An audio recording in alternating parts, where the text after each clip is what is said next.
वोक्षामि समयपावड मृणमो सुत्केविली वणिदम नमः समय साराय स्वानुभूत्या चकास्ते चित्त स्वभावाय भावाय सर्वभावांतरच्छति प्रशांत मद्गंभीरम विश्वविद्याकुलगुरुम भव्यैक शरणम जियासि मत्सर्वज्ञ शासन।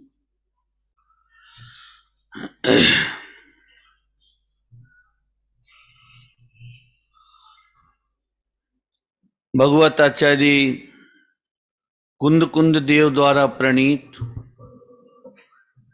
समयसार परमागम ग्रंथ वंदाधिकार के ऊपर कल थोड़ी सी चर्चा यहाँ प्रारंभ की थी। इस वंदाधिकार में और जो नाना आचार्यों के ग्रंथ हैं उनकी अपेक्षा इसमें थोड़ी सी चर्चा जुदी जाति की है। तत्वा सूत्र आदि ग्रंथों में जहाँ बंध की चर्चा की है तो सबसे पहले उन्होंने बंध के भेद गिनाए, प्रकृति बंध, प्रदेश बंध, स्थिति बंध, अनुवाग बंध। इस ग्रंथ की सबसे बड़ी विशेषता ये भी रही है कि जो अधिकार आचार्य लिखते हैं उसके भेदों में नहीं जाते। आश्रव अधिकार लिखा तो आश्रवों के जो भेद होते हैं उनको नहीं बतलाया। बंध अधिकार लिखा तो बंध के भेदों की कोई चर्चा नहीं। संबर अधिकार लिखा तो संबर के भेदों की कोई चर्चा नहीं। क्योंकि आचार्य को अपने पाठक को या श्रोता को पंडित नहीं बनाना। पंडित का मतलब वो ज्ञानी पंडित की बात नहीं है। यहाँ पंडित माने वो बहुत क्षयोपशम हो जाए तो जगत को पढ़ाए सिखाए और उनके भेद प्रभेदों में उलझाए। क्योंकि उनको भी ये तो आचार्य कुंद कुंद देव को ज्ञात होगा कि आगामी काल में आने वाले अनेक आचार्य होंगे और इस प्रकार के विषय को वो उठाएंगे और उसका प्रतिपादन सहित समाधान भी करेंगे। तो आश्रव अधिकार में दो ही बातें की। अज्ञानी को आश्रव होता है, ज्ञानी को आश्रव नहीं होता है। बंध अधिकार में अज्ञानी को बंध होता है, ज्ञानी को बंध नहीं होता है। निर्जरा अधिकार में अज्ञानी को निर्जरा नहीं होती है और ज्ञानी के निर्जरा होती है। और इन तीनों ही अधिकार में या पुण्य पाप अधिकार भी अपन इसमें शामिल कर लें तो सबसे बड़ी विशेषता इस ग्रंथ की ये भी है कि जो संयोग उन्होंने अज्ञानी के सामने रखा वही संयोग उन्होंने ज्ञानी के सामने रखा। कोई भेदभाव नहीं किया। उसके पीछे सबसे बड़ा कारण क्या रहा होगा आचार्य की दृष्टि में कि सारा जो जगत है धर्मात्मा और अधर्मात्मा का जो भेद करता है वो ऊपर से करता है। ये बात भी सच्ची है कि अंदर की दशा किसे पता। क्रिया से तो हम भी पहचान लेंगे, आप भी पहचान लोगे। पर क्रिया में सबसे बड़ा चक्कर ये खड़ा होता है कि क्रिया निर्मल भी हो और कहो परिणाम निर्मल नहीं हो। और कभी कभी ऐसा भी होता है कि क्रिया परिणाम ठीक ठीक हो वो अभिप्राय के कोई ठिकाने ही नहीं हो। जैसे पंडित टोडरमल जी साहब ने जहाँ सम्यक चारित्र के अन्यथा स्वरूप का जो प्रारंभ किया तो वो कहाँ से उन्होंने प्रारंभ किया कि कितने ही जीव तो बाह्य जिनकी बाह्य क्रिया पर तो दृष्टि है, परिणाम बिगड़ने सुधरने का विचार नहीं। और फिर लिखा कि कदाचित परिणाम बिगड़ने सुधरने का भी विचार हो तो फल तो अभिप्राय की वासना का लगता है, सो अभिप्राय की वासना का भी पता नहीं। तो अब कोई ऐसा भी इसमें प्रश्न खड़ा कर देवे कि परिणाम का फल नहीं लगता है तो पंडित टोडरमल जी साहब की दृष्टि में भी ये था कि परिणाम का कितना फल लगता है और अभिप्राय की वासना का कितना फल लगता है। क्योंकि क्रिया का तो कोई फल लगता ही नहीं है। क्रिया तो वो सहचर है, परिणाम के अनुसारणी है। और शुभ क्रिया हो अशुभ क्रिया हो वो तो क्रिया तो जैसी होनी है वैसी होगी। परंतु मूल भेद उनको किसमें करना था कि अभिप्राय तक पहुंचना था। अब कहते कि कदाचित परिणाम का भी विचार करे परंतु अभिप्राय की जो वासना है उस वासना का उन्हें ख्याल नहीं है। अब यही बात देखो, मैं विषय से विषयांतर नहीं हूं, अभी इन गाथाओं में से मैं आपको निकाल के बताऊंगा। अब इसी बात को जब भी और आगे बढ़े, और आगे बढ़कर उन्होंने एक चर्चा की कि जैसे राज्य आदि का त्याग करे, 28 मूल गुणों का निरतिचार पालन करे, वन खंडादिक में निवास करे, और तप आदि करे, व्रत आदि करे, संयम आदि पालें। और फिर नीचे उन्होंने वो चारों कसाएं घटित की कि ऐसे साधन करते हुए कि साधन भंग होने पर, ऐसे साधनों का भंग होने पर क्रोध नहीं करे, ऐसे साधनों का मान नहीं करे, ऐसे साधन मायाचारी से नहीं करे, और स्वर्ग आदि के लोभ से नहीं करे। अब वो चारों कसाएं उन्होंने घटित कर दी किनके ऊपर, कि राज्य आदि को छोड़कर और जो वन खंडादिक में, और ये सारी उन्होंने उसमें चर्चा ली। और फिर अंत में क्या लिख दिया, और फिर भी उस जीव के सवेरे आश्रव हो रही है, एक भी कर्म का आश्रव रुका नहीं, और एक भी आश्रव से उत्पन्न होने वाला जो बंध है वह बंध भी नहीं रुका। जब संवर तत्व की, आश्रव तत्व की उन्होंने भूल की चर्चा की, तो उन्होंने कहा कि राग द्वेष का तो इस जीव को विचार आता है, और अभिप्राय में वो क्रोधादिक कसाय को तो कसाय जानता है, वो अभिप्राय में जो राग द्वेष बच रहे हैं उसकी इसको खबर नहीं है। तो उन्होंने वो एक एक पॉइंट वो नस पकड़ी। हम कहते हैं जैसे कि पंडित टोडरमल जी साहब भी समय सार के कितने बड़े मर्मज्ञ थे। अब ये तो उनका 7वां अधिकार गहराई से, गंभीरता से पढ़ा जाए तब अपने को पता चलता है कि वे 7वें अधिकार में क्या कहना चाहते हैं, और ये 7वें अधिकार की इतनी महिमा क्यों हैगी।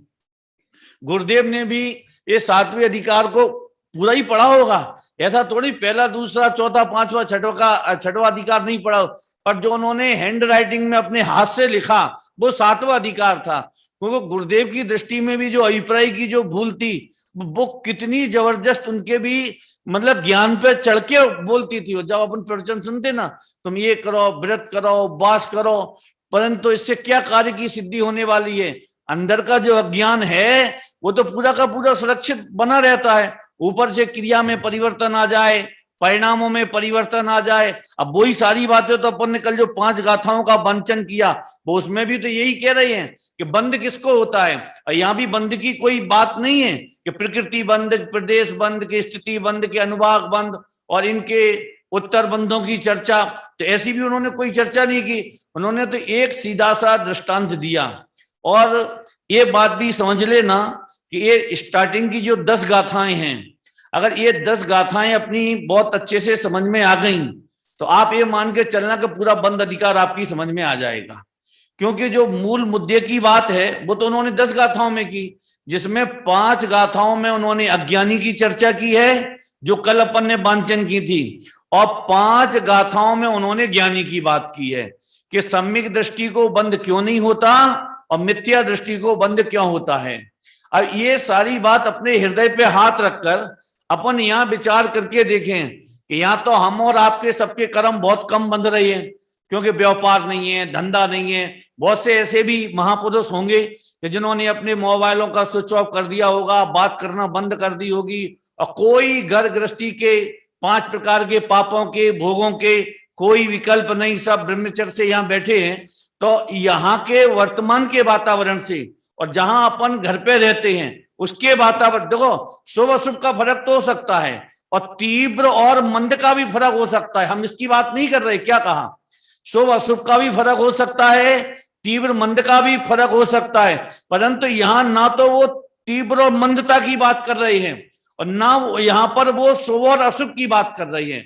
वो ये कह रहे हैं कि जितनी प्रकृतियां हैं, जैसे वर्तमान में अज्ञानी के एक से 20 बनती ना, तो उसमें वो 3 प्रकृति कट जाती हैं, आरक द्वैक है और तीर्थंकर प्रकृति है, वो 3 प्रकृतियां हटा दो तो 1 से 17 प्रकृतियों का बंद यहां आप बैठे हो तब भी चल रहा है, और आप दुकान पे बैठोगे तब भी चलेगा, और आप शिखर के ऊपर जाओगे तब भी चलेगा, सामायिक में बैठोगे तब भी 1 से 17 बनेगी, एक भी प्रकृति कम नहीं होगी।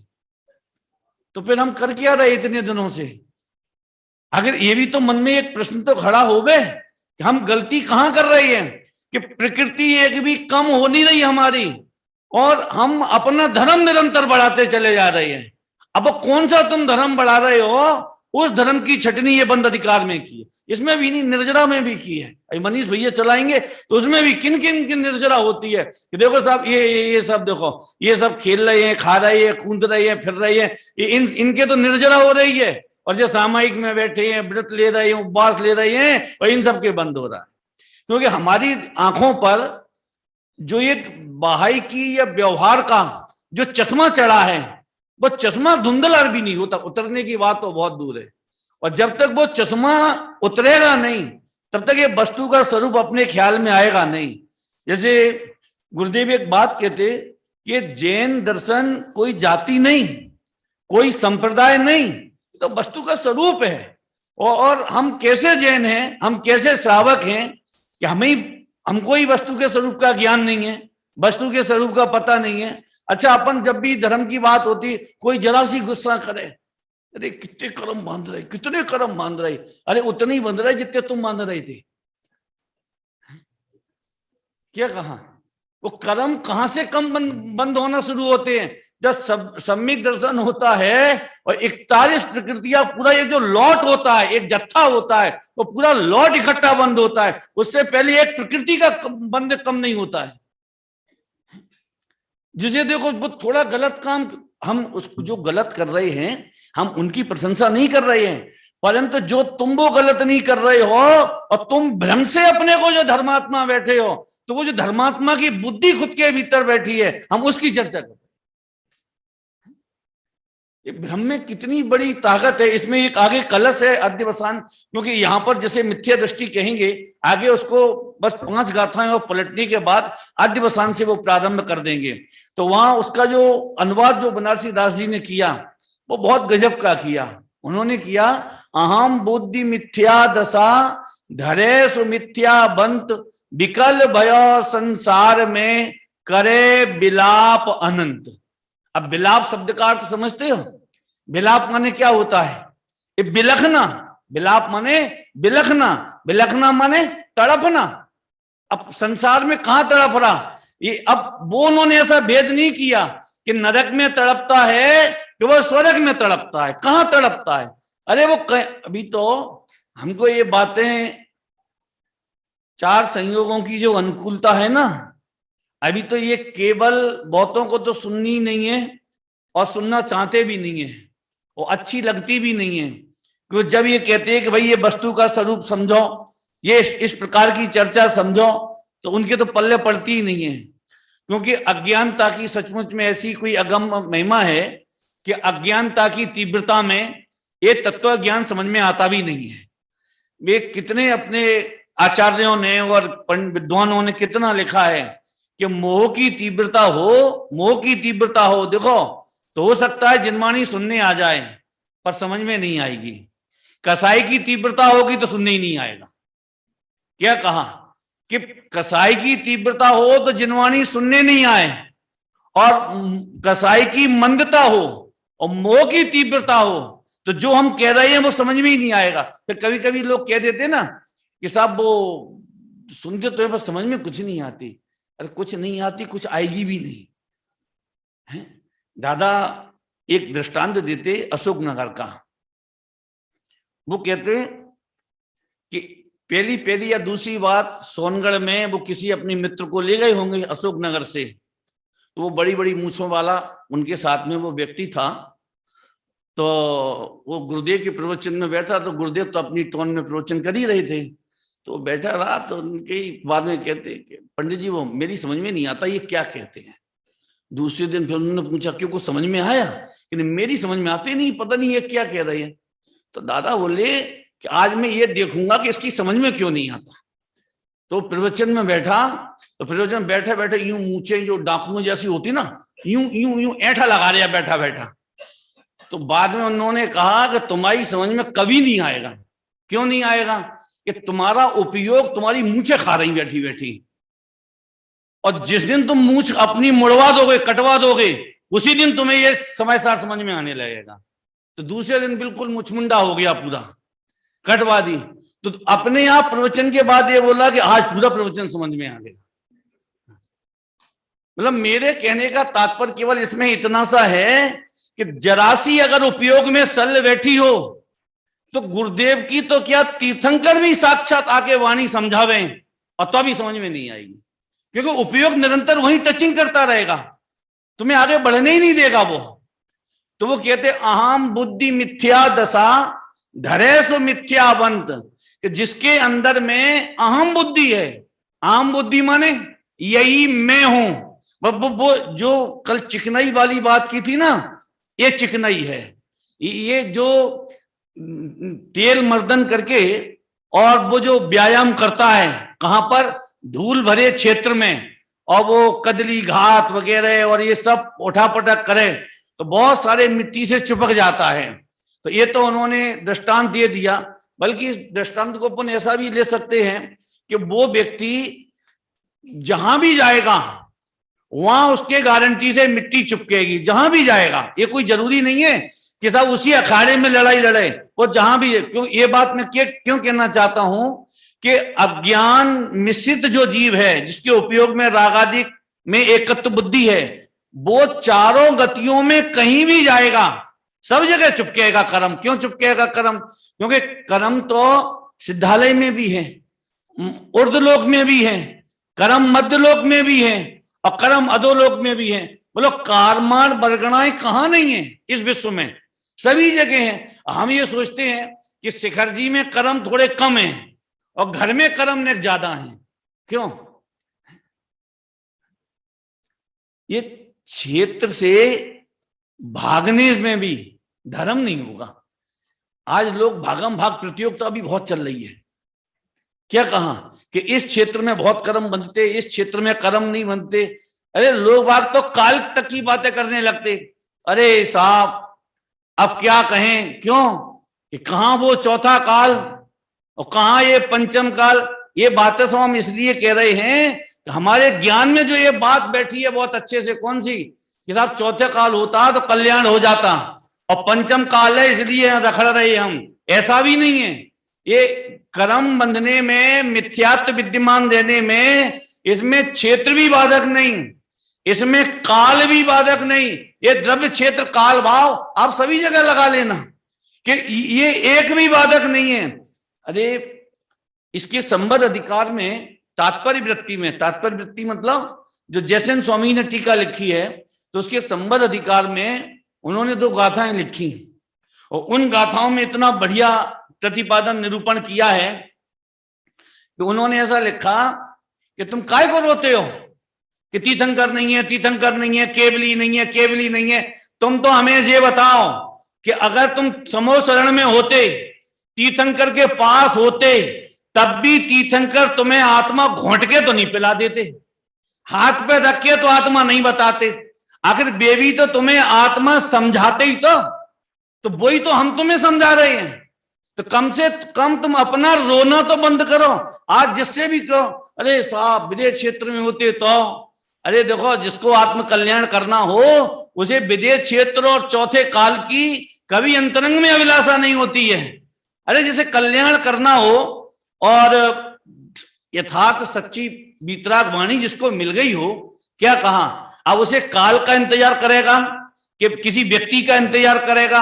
अब देखो गुरुदेव को ये समय सार मिला, समझना, तो उनके पास जो वाणी थी आज वही वाणी अपने पास है। बोलो वाणी में कोई अंतर हो तो आप बताओ। पर उनसे हम डबल फायदा में हैं। क्या?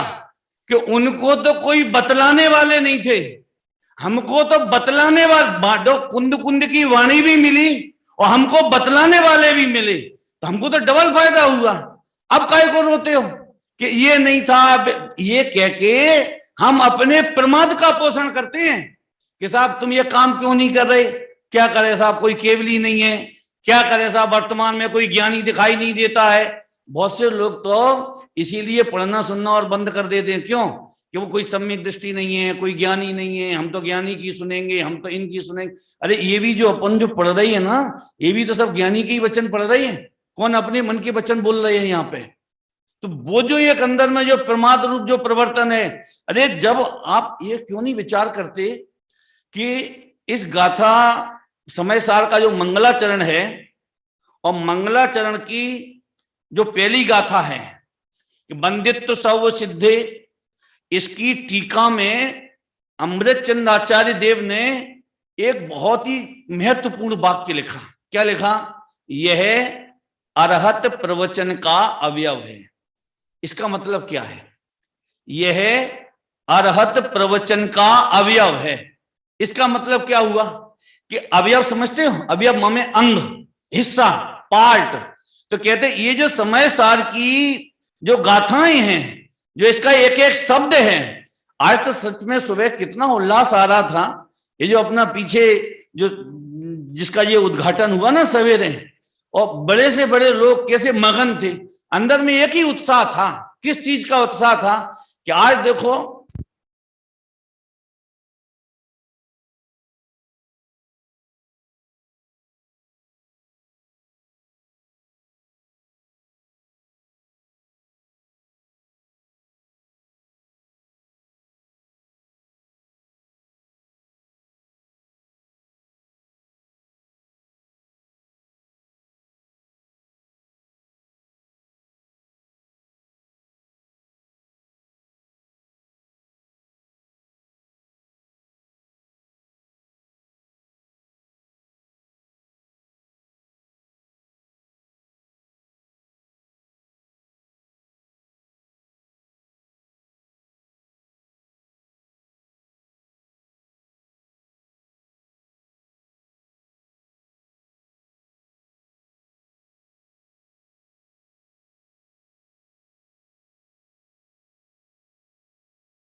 तो जो समय सार की जो इतनी महिमा आज हृदय में है, तो उसके प्रति सबसे बड़ा कारण भी यही है कि जो आचार्य कुंद कुंद देव ने और गुरुदेव श्री की जो दृष्टि रही, वो दृष्टि जगत के जीवों के अंदर में आ जाए तो मूल अज्ञान का अभाव कैसे हो, ये बात अपने ख्याल में आवे। तो ये जो कल अपन ने 5 गाथाओं में जो वांचन किया था, और इसमें जो अभी जो अपन ने जो भी चर्चा की कि आत्म कल्याण के लिए या बंद रोकने के लिए या बंद होने के लिए ना क्षेत्र की जरूरत है, ना कोई काल की जरूरत है। चिकनाई वाला, तेल मर्दन वाला पुरुष वो जहां भी जाएगा वहां चिकनाई के कारण उसको मिट्टी चुपकेगी। उसी प्रकार जो जीव अपने अंतरंग में अज्ञान भाव धारण करेगा, क्या कहा, जो जीव राग के साथ में एकत्व बुद्धि करेगा, वो विश्व में कहीं भी चला जाए, चाहे नरक में होवे, चाहे स्वर्ग में होवे, कहीं भी होवे, चाहे इतनी कसाई की मंदता की जब बात आती है ना, तो कितनी मंदता की बात, ये तो गुरुदेव के मुख से कितनी बार अपन सबने सुना है कि वो द्रव्य लिंगी के नमक मिर्ची तक भर दो तो भी आंख का कोरा लाल नहीं होवे, इतनी कसाई की मंदता, और तो भी पूरे कर्मों का बंद चल रहा है उसके। हमारे तो थोड़ी सी कसाई की मंदता होवे तो हम तो ये लगते हैं जैसे कितने कर्मों का हमने अभाव कर दिया। अब देखो इसकी जो अंतिम गाथा है ये 241 नंबर की, तो उसमें क्या कहते कि ऊपर तो उन्होंने उदाहरण दिया 3 गाथाओं में, अभी ये जो इसमें जो उन्होंने जो घटित किया है, एवं मिच्छा डिट्टी वडंथो बहु विभासु चिट्ठासु राग आदि उब ओगे को बंतो लिपदी रेण। क्या कहते कि एवं मिच्छा डिट्टी बठंतो, कि जो मिथ्या दृष्टि जीव है बहु विहासु चिट्ठासु, कि बहुत प्रकार की चेष्टा करे, तो वो बहुत प्रकार की चेष्टा करे तो वो चेष्टा में गर्वित क्या है, तो क्या कहते हैं, राग आदि उपभोगे, कि उसके उपयोग में जो राग भाव विद्यमान है, तो कुबंतु लिपदे रहे, कि वो बहुत प्रकार के कर्मों से लिप्त होता है। अब देखो इसमें दूसरी बात समझना कि ये राग आदि है ना, तो आदि माने क्या, टोडरमल जी साहब का जैसे परंतु बहुत है, ऐसे उन्होंने एक पैराग्राफ लिखा, इत्यादि, फिर आदि, फिर इत्यादि, इसी प्रकार अन्यत्र जानना, मतलब ग्रंथ की बढ़नी जाए इस अपेक्षा से। अब देखो यहां पर जो राग है, ये भी इस ग्रंथ की एक विशेषता और बतला दूंगा आपको, कि जो जीवाजीव अधिकार में 29 भावों की जो आचार्य ने चर्चा की, तो जो वो 29 भावों की चर्चा की, तो पूरे 29 भाव तो समय सार की हर गाथा में लिख नहीं सकते, तो उन्होंने क्या किया कि कहीं राग कहा, कहीं मोह कहा, कहीं द्वेष कहा, कहीं क्रोध कहा, जैसे रजनी भाई चला रहे, उपयोग में उपयोग है, उपयोग नहीं क्रोध आदि में, तो वहां भी आदि है क्रोध आदि में, तो वहां बोलो राग है कि नहीं, क्रोध में उपयोग नहीं और उपयोग में क्रोध नहीं, तो वहां पर ये नहीं आएगा कि उपयोग में कर्म नहीं, कर्म में उपयोग नहीं, उपयोग में नो कर्म नहीं, नो कर्म में उपयोग नहीं, उपयोग में शरीर नहीं। अब 29 भाव पूरे घटित करके आप देखो भाई, वो एक उसी गाथा में नहीं, सारी गाथा में, जैसे 19 नंबर की गाथा में कम्मेणो कम्मम एमिद एकम च कम्मेणो कम्मम जाए सा खल बुद्धि अपड़ी बुद्धो हवदि तावे, कि वहां उन्होंने कहा कि जब तक यह जीव कर्म और नो कर्म को अपना मानता रहेगा और अपने को भी कर्म और नो कर्म का, तो कहीं उन्होंने कर्म लिया, कहीं नो कर्म लिया, कहीं इंद्रियां ली, कहीं राग लिया, कहीं मोह लिया, कहीं उन्होंने द्वेष लिया, तो वो एक एक शब्द बदलते गए और उन सब में आदि शब्द का प्रयोग, अरे मोह शब्द का प्रयोग उन्होंने 36-37 नंबर की गाथा में किया, मोह आदि मेरे कुछ नहीं मैं एक गायक, तो वहां भी आदि शब्द लगाया और मोह शब्द का भी प्रयोग किया, तो वहां राग भी लगाना, क्रोध भी लगाना, द्वेष भी लगाना, वो लगाना बैठ के 29 भाव। जिन्हें आत्म कल्याण करना हो तो उन्हें बाकी का कौन सा काम करने के लिए बाकी बचा है, अरे साहब हमारे पास तो बहुत सारे काम है। देखो कैसी गजब की बात है, ये जीव वो काम करता है जो ये कर नहीं सकता, अनादिकाल से इस जीव ने वो काम किए हैं, कौन से काम, ऐसे ऐसे महान काम किए हैं कि जो काम एक इसने आज तक किए ही नहीं कभी। जैसे वो कैसा व्यापार करता हूं, क्या तुम व्यापार नहीं करते हो, तुम व्यापार का राग करते हो, व्यापार नहीं कर, तो पैसा तो पुण्य के उदय से और तत्समय की योग्यता से, वो तो पदार्थों का धनादिक का आना जाना वो तो अपनी स्वतंत्र रीति से होगा, उसमें तुम क्या करते हो, कि हम शरीर की संभाल करते हैं, कि तुम कुछ नहीं करते शरीर वाली की, हम मेंटेनेंस रखते शरीर का, तुम क्या मेंटेनेंस रखोगे शरीर का, इसका एक एक जो शरीर का पुद्गल परमाणु है वह अपनी स्वतंत्र योग्यता से चलता है। और टोडरमल जी साहब ने तीसरे अधिकार में ज्ञानावर्णी दशनावर्णी कर्म के क्षयोपशम से उत्पन्न होने वाला दुख और उससे निवृत्ति, इसमें कितनी के शरीर का क्रस होना, स्थूल होना, नष्ट होना, नवीन उत्पन्न होना, काला होना, गोरा होना, ये सब कर्म के उदय के अधीन है। इसमें जीव का कर्तृत्व तो छोड़ो, इसमें जीव का विकल्प भी काम नहीं करता, मतलब शरीर में ही नहीं, संयोग में भी, परिवार में भी, व्यापार में भी। और जब व्यापार की बात आती है तो मेरे को वो पंक्ति बहुत याद आती है हमदर्द चंद आचार्य देव की, इसकी जो 23, 24 और 25 नंबर की गाथा, उसकी जो उन्होंने उत्थानिका लिखी, जैसे 19 नंबर की गाथा की उत्थानिका लिखी, तरी कियंतम कालम अयम अप्रतिबुद्ध लक्षेद, कि यह जीव कितने काल तक अज्ञानी रहेगा, समझना। 20, 21 और 22 नंबर की गाथा की उत्थानिका उन्होंने लिखी कि अज्ञाना लक्षित, के अज्ञानी का लक्षण क्या है, और 23, 24, 25 नंबर की गाथा की उन्होंने उत्थानिका लिखी, तो उसमें उन्होंने क्या लिखा कि नानु कथम अयम नहीं कि आचार्य कुंद देव अब अज्ञानी को समझाने का व्यापार करे, व्यवसायम क्रियते, अथ अप्रतिबुद्ध बोधनाय व्यवसायम क्रियते। क्या अब अज्ञानी को समझाने का व्यापार करते, बता।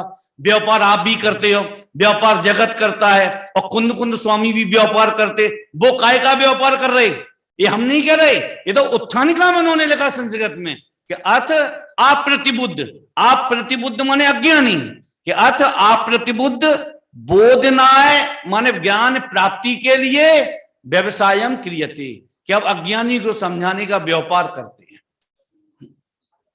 हमें कभी ऐसा अंदर में भाव आता है कि हम भी ऐसा व्यापार करें, ज्ञान का व्यापार करें, संयम का व्यापार करें? क्यों? हमको तो ये लगता है ये बाहर का जो व्यापार है, देखो जो व्यापार बाहर का चल रहा है ना, तो ये बाहर का व्यापार भी मालूम किसकी दम पे चल रहा है? ये उदय की दम पे चल रहा है। आगे गाथा आएंगे, अपन लेंगे। बिना उदय के कुछ नहीं मिलता। सबको एक ही चिंता है कि सब वो इतने दिन हो गए, वो दुकान पड़ी है, वो तगादे वाले, लेने वाले, देने वाले, कौन वाले, कैसे वाले, अभी उदय का स्वरूप पता नहीं है हमको। मालूम उदय का कैसा स्वरूप होता है कि शाम को तो घोषणा हो रही काई की, राज तिलक की, और सवेरे बन को जा रहे हैं। अरे वो तो नालायक मंथुरा थी, मंथुरा कोई नहीं थी, उनका कर्म ही मंथुरा था। ये कोई कहता है कि रामचंद्र जी के पाप कर्म का उदय आया था इसलिए वो वन में गई। कोई केकई का दोष बताएंगे, कोई मंथुरा का दोष बताएंगे, कोई राजा दशरथ का दोष बताएंगे। उनका क्या दोष बताएंगे? देखो पत्नी के मुंह में आके बड़े पुत्र को जंगल भेज दिया, उनने भेज दिया, राजा दशरथ ने भेज दिया, केकई ने भेज दिया। अगर राम का स्वयं का पाप कर्म का उदय नहीं होता, क्या कहा, और विश्व का हर पुद्गल परमाणु केकई बन जाता, और तो भी उनको वनवास नहीं होता। ये उदय की ऐसी गजब की महिमा है। हमको ये बात समझ में आती नहीं। हमको जो हम कर रहे हैं, अहम बुद्धि मिथ्या दशा धरे सो मिथ्यावंत, अहम पने में जो हमको ये लगता है कि जो हमने कर लिया सो ठीक है। और लोग कहते भी हैं भैया अपने हाथ से कुछ कर लोगे वही बुढ़ापे में काम में आएगा, और जब दानवान की बात आएगी तो जो अपने हाथ से दे दोगे वही तुम्हारे काम में आएगा। कहां पे? अगले जन्म में। क्या गारंटी है? जैसे बीमा वाले होते ना, इंश्योरेंस बोलते हैं कि बीमा करवा लो, कि मिलेगा कब? कि मरने के बाद। तो क्या फायदा? ऐसा नहीं होता कि आप पहले दे दो और मरने के बाद हम डोनेशन भर देंगे तुम्हारा। ऐसा कोई इंश्योरेंस वाला आज तक दिखा अपने को कि मिलेगा कब? कि मरने के बाद। हमें जो था हमारे किस काम में आएगा? तुम्हारे में नहीं आया, तुम्हारे बाल बच्चों के काम में आएगा। जी बताओ, सबके उदय का हमने ठेका ले रखा है, उनका अपना कोई उदय नहीं होगा। ऐसे भी दृष्टांत नहीं है क्या? है पत्नी के गर्भ पे तिलक करके चले गए, और आगे बढ़ो, वे 6 महीना का छोड़ के चले गए। क्यों है? वे ऐसे ही छोड़ के चले गए। एक काय के ऊपर चले गए छोड़ छाड़ के? जिन्हें अपना कल्याण करना होता है वो संयोगों का, उदय का कभी किसी का हवाला नहीं देते। ये है मिथ्या दर्शन का ये गजब का स्वरूप। हमको ये समझ में आता ही नहीं है। और ज्यादा कोई बात कहो तो आदमी लड़ने को तैयार हो जाता है। और मिथ्या दृष्टि की तो परिभाषा ही बड़ी गजब की। देखो पहले इन्होंने क्या लिखा, एवं इच्छा दृष्टि बठंतो बहु व्यासु चिट्ठासु रागादि उपयोगे। रागादि उपयोगे माने कि जो राग में एकत्व बुद्धि करता है, और गुरुदेव की भाषा में कहें तो राग में एकत्व बुद्धि छोड़ दे। ये छोड़ दे माने ये कितनी डंके की चोट कहते, छोड़ दे भाई। ये काम जैसे हाथ में 6 महीने का बालक सर्प को पकड़ लेवे तो माता के बेटा छोड़ दे। ये जो बल है ये बल काय में से आता है? छोड़ दे। इन्होंने ऐसा एक कलश भी तो लिखा है, जयतु जगत इदानी मो मां जन्म लीढ़म रसयतु रसिका नाम रोचनम ज्ञान मुद्दत ये कथमपि नात्मा नात्मना साक में कह किल कलयति काले क्वापि तादात्म वृत्तिम। कि तयतु जगत इदानीम, हे जगत के जीवो इस राग के प्रति एकत्व बुद्धि को इदानी माने अब तो छोड़ दे। तो महाराज अब काय को छोड़ दें? जैसे हम आपसे कहें भैया तुम 100 रुपया दान में दे दो, काय को दे दें? जो तो बता दो कि तुम दे सकते हो, तुम्हारी क्षमता है, तुम 100 रुपया दान दे दोगे तो तुम्हें विकल्प भी नहीं आएगा, इसलिए दे दो। आचार्य कहते हैं कि मोह को छोड़ दो। तो कहते काय को छोड़ दे? कि तुम छोड़ सकते हो। हम क्यों छोड़ सकते हैं? कि तुम संगी पंचेंद्रिय हो, तुम्हारी कसाएं मंद हैं, तुम्हारे अंदर में विशुद्धि है, उतना क्षयोपशम ज्ञान है, तुम तत्व का विचार कर सकते हो, इसलिए मोह को छोड़ दो। आचार्य ने चीटा चिटी से तो नहीं कहा, ये इतने जो पतंगे बतंगे उड़ते हैं ना, इनसे तो नहीं कहा तुम मोह को छोड़ दे। क्यों? कि वे बेचारे समझते ही नहीं, वे छोड़ेंगे क्या? अब जो जिसके योग्य होगा, हमसे कहा पंडित जी आपका टाइम हो गया प्रवचन का, क्यों है साहब? आप क्या आप मनीष भैया का प्रवचन होगा, कि आप आलोक भाई साहब कानपुर वालों का प्रवचन होगा? कि ये क्या कह रहे हैं?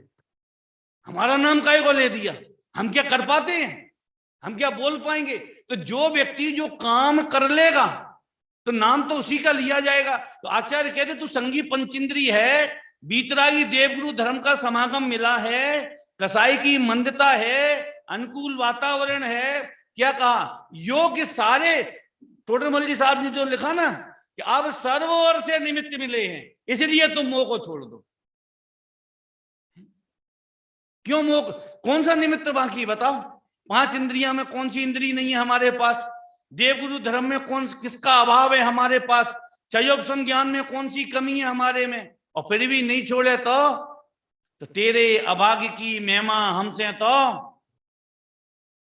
पहले अधिकार के अंत में लिखा ना उन्होंने, वो बड़े दरिद्री को चिंतामणि रत्न का अवलोकन कराया जाए, हैं, और कोड़ी को अमृत पान कराया जाए, और किसी संसार पीड़ित जीव को सुगम मोक्ष मार्ग का उपदेश दिया जाए और वह ग्रहण ना करे तो उसकी अभागी की महिमा तो हमसे नहीं।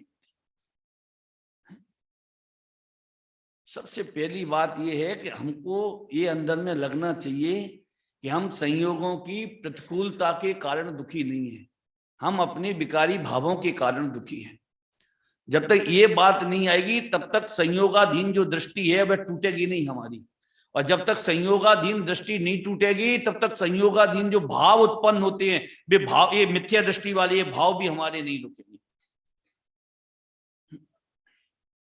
उन्होंने मिथ्या दर्शन की परिभाषा की, कही वह बनारसी दास जी ने भाई इसी संदर्भ में की उन्होंने, ये जो मिथ्या दृष्टि होता है तो वो बहुत सारे कर्मों से जो बंध रहा है ना, 1 से 17 प्रकृतियों का जो बंद चल रहा है, राम पूजा कर रहे, हम पाठ कर रहे, हम दान दे रहे, हम भक्ति कर रहे, हम संयम पाल रहे, हमने ब्रह्मचर्य ले लिया, हम शिखर जी चले गए, हम पारसनाथ के चरण छू के आ गए, फलान, और तो अभी इतने ही बंध रहे हैं और झगड़ा करने को तैयार। और आज सचमुच में झगड़ा इसी बात का तो है।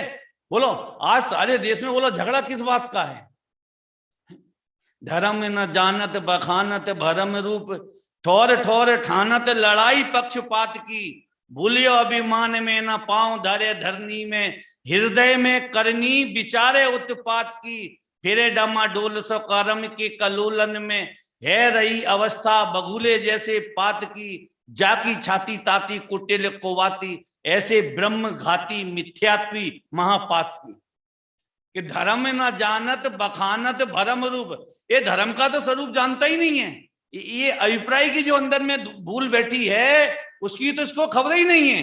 और भ्रम रूप क्रियाओं में वचनों में इनमें भ्रम रूप ये जीव प्रवर्तन कर रहा है कि धर्म न जानत बखानत भरम रूप, और ठोर ठोर ठानत लड़ाई पक्षपात की।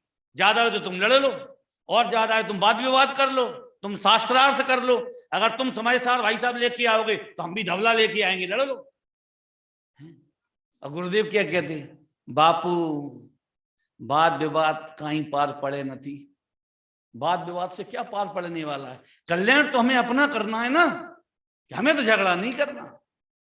तुम्हें जो मानना हो, हमने जब देख लिया ये सामने वाला नहीं मानेगा तो भाई साहब ज्यादा समझाना भी नहीं चाहिए, ज्यादा समझाने से भी कसाई के वातावरण खड़े हो जाते हैं। जिसकी समझ में आना होता है तो सिंह की पर्याय में भी आ सकता है, और नहीं समझने का योग्य काल हो तो तीर्थंकर भी फ्लॉप हो जाते हैं। क्या कहा, हम तो हैं क्या? आखिर उनने भी तो समझाया होगा कुछ नहीं, और अफसोस भी नहीं करना चाहिए। आदि पुराण में कहीं ऐसा लिखा मिला है कि भरत को अफसोस हुआ हो कि कैसा नालायक पुत्र हुआ है हमारा, ये भगवान की बात नहीं मानता, कोई अफसोस नहीं। क्यों? जो ज्ञानी होते हैं उन्हें वस्तु के स्वतंत्र परिणमन का पूरा ज्ञान होता है, पूरा उनको भान होता है कि इस द्रव्य का इस काल में वर्तमान ये योग्यता से यही परिणमन होने वाला। हम क्या समझाएं इसे, और ये क्या समझेगा? आज घर घर में सबसे बड़ा जो झगड़ा है समाज में, ट्रस्टों में, परिवारों में, मालूम किस बात का है? मानते ही नहीं, मानते ही नहीं। अरे नहीं मानते तो तुम काय को मनवा रहे हो? नहीं मानने दो। रावण भी इसीलिए दुखी था कि सीता मानती नहीं, मानती। ये सीता मानती नहीं, रावण इसलिए दुखी है कि रावण सीता को अपने अनुसार मनवाना चाहता था, इसलिए दुखी है। बताओ, सीता के कारण दुखी है कि अपनी मान्यता के कारण दुखी है? उसे इतना सा स्वरूप ख्याल में नहीं आया कि शीलवती स्त्री शरीर तो छोड़ सकती है पर पुरुष का कभी विकल्प ग्रहण नहीं कर सकती। हम समझ सकते हैं, आप समझ सकते हो, हमारे बच्चे समझ सकते हैं, और इतना बड़ा वो 3 खंड का अधिपति, वो इतना बुद्धूनाथ होगा? इतनी सी बात उसकी समझ में नहीं आई होगी। तो एक भैया सबसे बढ़िया बात है कि कसाय या मोह की तीव्रता ये सत्यता सुनने नहीं देती। तुम आके बैठ जाओगे तो भी जो अंदर में जो असत्य, जो श्रद्धान है, वह इतना हटीला होगा, ये कुंद कुंद की बात भी भीतर नहीं उतरने देगा। सत्यता, कसाई की तीव्रता ये सुनने नहीं देगी। धर्म न जानत बखानत भरम रूप, ठोर ठोर ठानत लड़ाई पक्षपात की, भूले अभिमान में ना पांव धरे धरनी में, हृदय में करनी विचारे उत्पात की। अब कौन सा पांव नहीं जमीन में रखता? कौन सा? हमने इतने कर ली, हमने इतने व्रत कर ली। अब देखो जो बेचारे नहीं ऊपर जाने में असक्य हैं, पहाड़ पे नहीं है, तो वो नहीं गए, और जो 3 वंदना कराए, 4 कराए, और 25 कर ली, 50 कर ली, उनके पांव जमीन में टिकते हैं? इस सामने वाला ऐसा पापी लगता है, बुरी तरह से मर के अभी नरक जाएगा। ये कैसे अंदर में श्रद्धान कैसा? देखो कि धर्म में न जानत बखानत भरम रूप, ठोर ठोर ठानत लड़ाई पक्षपात की, भूली अभिमान में न पांव धरे धरनी में, हृदय में करनी विचारे उत्पात की, फिर डामाडोल सो कर्म के कलोलन में, है रही अवस्था बगुले जैसे पात की। बगुल माने ये बमूल होता है ना, उसका जो पत्ता होता है ना, छोटा सा सूखा हुआ पत्ता, तो वो कहां उड़ता है कि जिधर हवा का झोंका चलता है वह पत्ता उधर ही उड़ता हुआ चला जाता। तो ऐसे ये अज्ञानी का जैसे अज्ञान दशा में परिणाम करता जाता है, ये चारों गति में डंडूला खाता फिरता है। ये वो एक अरे बनारसी दास, है रही अवस्था बगुले जैसे पात की, और उसका हृदय कैसा है? जाकी छाती ताती कुटिल कोवाती, ऐसे ब्रह्म घाती। बताओ, ब्रह्म माने आत्मा, मतलब जो मिथ्या दृष्टि है वह प्रत्येक क्षण अपने आत्मा का घात कर रहा है। हम कोई क्रिया नहीं कर पाए, हमारा कहीं परिणाम चित्त ना लगे, ये इतनी बड़ी अफसोस की बात नहीं है। इतनी पवित्र वाणी आज हमको मिली सुनने के लिए। दादा ने एक बात बहुत पहले शायद हम पढ़ते होंगे उस समय कही होगी, उन्होंने कहा कि जिन्होंने ये वीतराग वाणी लिखी है वे तो धन्य हैं ही, पर वे भी कम धन्य नहीं है जिनकी ये बात समझ में आ गई। क्या कहा? जिन्होंने लिखा है वे तो धन्य हैं ही, पर वे भी कम धन्य नहीं है जिनकी ये बात समझ में आ गई। ऐसी ये सुंदर 5 गाथाओं के माध्यम से ये मिथ्या दृष्टि किस प्रकार से कर्मों का बंध करता है, इसकी यहाँ अपन ने चर्चा की। आगे कल सम्यक दृष्टि।